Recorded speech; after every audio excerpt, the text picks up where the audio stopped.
Hey guys, Brad Danger here. In Ferrari, yes, that Ferrari just built a $640,000 car that's electric that somehow lost a beauty contest to BYD. And for the first time in human history, I owe the Fiat Multipla an apology. Okay.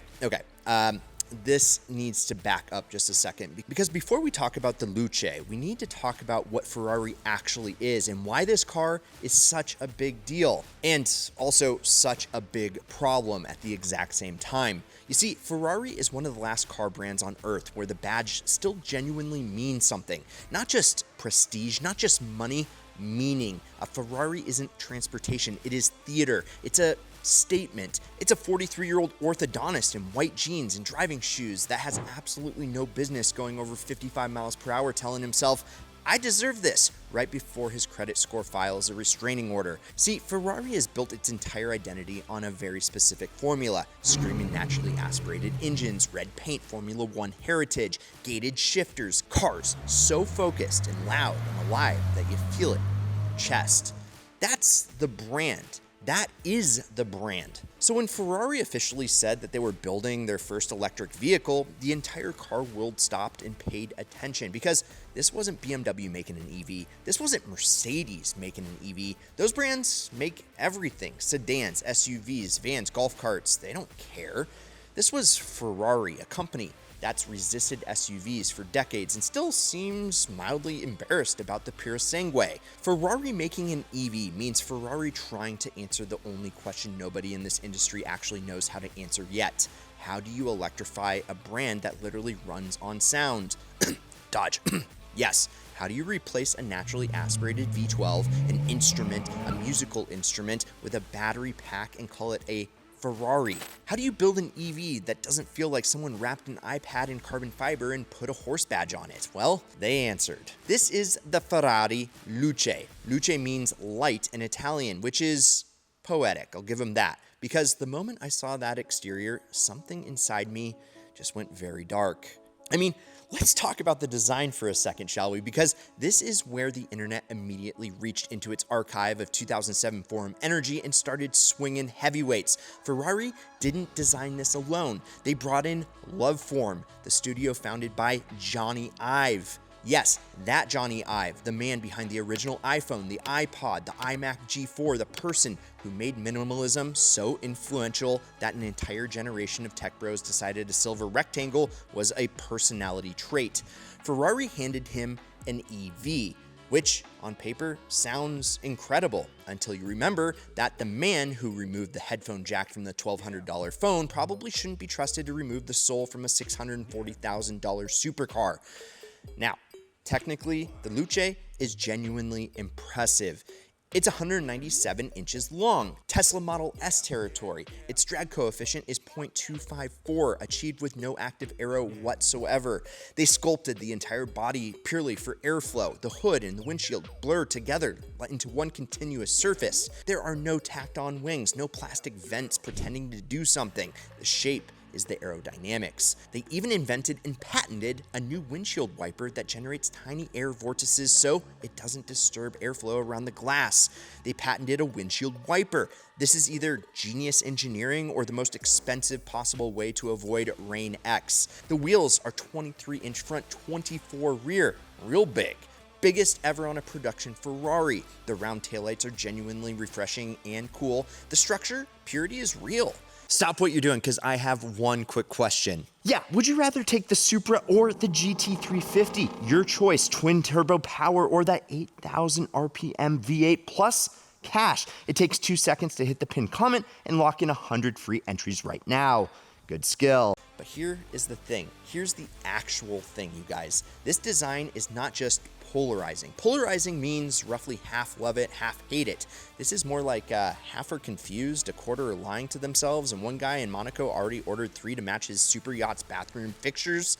Some angles look clean and futuristic. Other angles look like a Dyson Airblade swallowed a Ferrari and the recall notice got lost in the mail.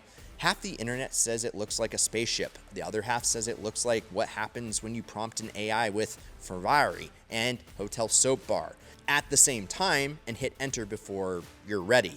And both sides, well, they are not wrong, because here's what really stings. It's not bad because it's weird. Weird can absolutely be great. The Countach was weird. The Citroën DS was weird. The BMW i8 was weird. Weird can be iconic.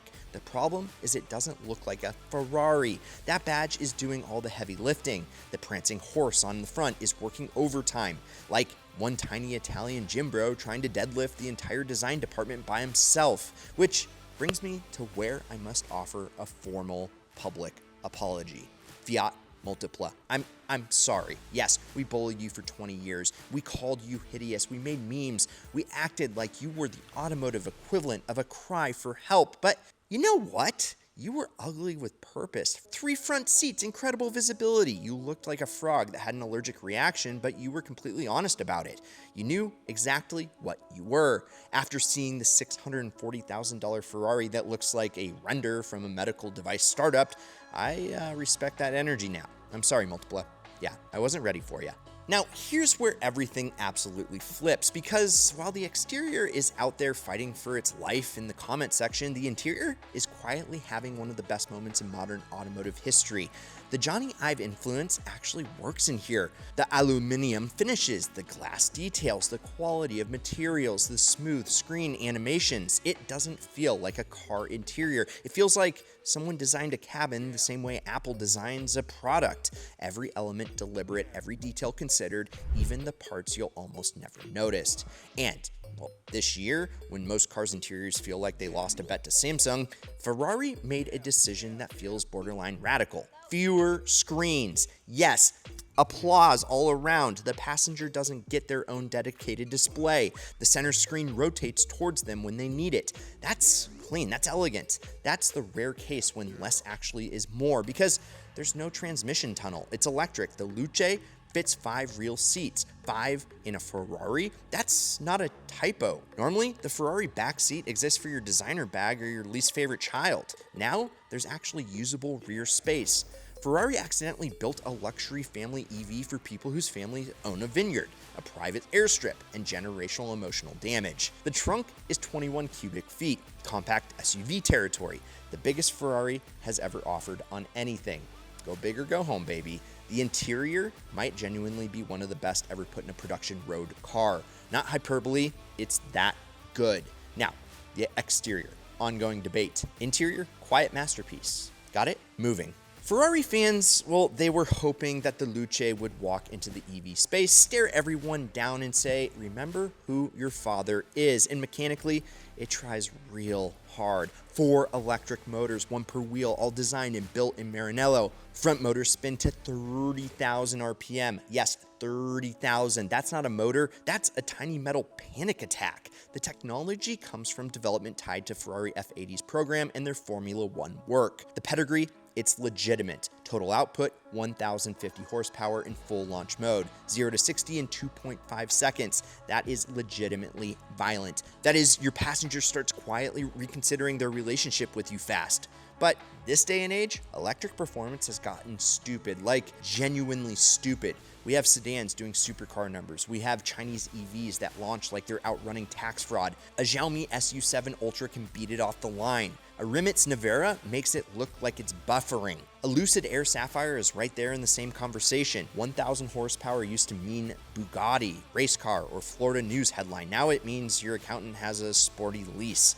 So for $640,000, you are not buying the fastest EV on earth. You're buying a Ferrari badge on an EV that might get gapped at a stoplight by something. But here's where Ferrari did something actually smart. The paddle shifters, they still exist. Obviously no gears to shift, but Ferrari gave them new purpose. Right paddle controls torque delivery on corner exit. 5 levers. Left paddle controls regenerative braking on corner entry. 5 levels. They call it torque shift engagement.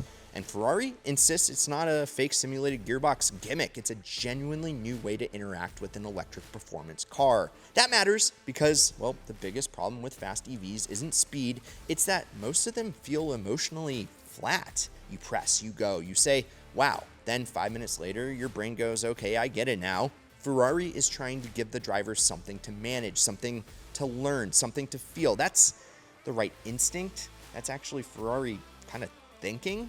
Now, the battery pack is structural. It's actually part of the chassis, drops center of gravity almost 4 inches versus the Purasangue.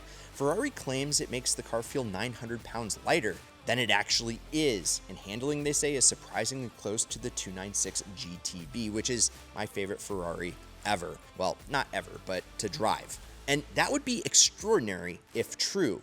But at this price, I mean, extraordinary is true isn't good enough. I mean, at super yacht money, the car can't be close. It has to make people forget how to form sentences. And Ferrari without a great engine note is like Metallica unplugged. It technically kind of works, but something in your soul files a noise complaint. They could have faked it, pump sampled V12 sounds through the speakers and called it heritage. They didn't though. Instead, an accelerometer captures real vibrations from the motors and rear chassis. An algorithm filters the bad frequencies and amplifies the musical ones. You can turn it off completely. That's honest. That's not cosplay. It's not a V12 and never will be, but it's Ferrari trying to build something genuinely theirs instead of borrowing nostalgia they can no longer justify. And I respect that. Now, the price, $640,000. Starting before options, before paint, before the Ferrari configurator charges you the cost of a Toyota Camry for stitching that was blessed by a Maranello man named Lorenzo. For $640K, you could buy a 296 GTB, one of the greatest modern Ferraris, one of the greatest sounding cars made this decade, and a Porsche Taycan Turbo S, arguably the best luxury performance EV available, and still have change left over to buy a yacht. Well, maybe not a yacht, but you know, close. 2 world-class cars instead of that one that looks like an aerodynamic cough drop.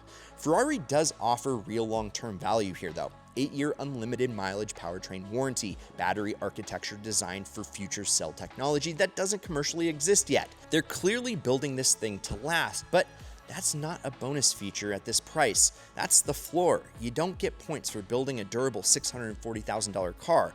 That's like bragging your mansion has a roof. It better. So what is the Luce? Well, it's not Ferrari dying, it's not the end of the driving passion, it's not a sign that all car enthusiasts need to move into a cabin and exclusively drive carbureted Alfa Romeos while yelling at the weather. But it's not the instant masterpiece Ferrari needed it to be either. The Luce is a brilliant interior trapped inside an exterior that may require Stockholm Syndrome. It's a serious performance machine with numbers that somehow already feel normal. It's Ferrari trying to build the future without accidentally deleting the thing that made people love Ferraris in the first place. And that is genuinely hard because Ferrari has spent 70 years selling pure, raw mechanical emotion, and a battery pack does not come preloaded with emotion. You have to engineer it somehow, design it, make people feel something.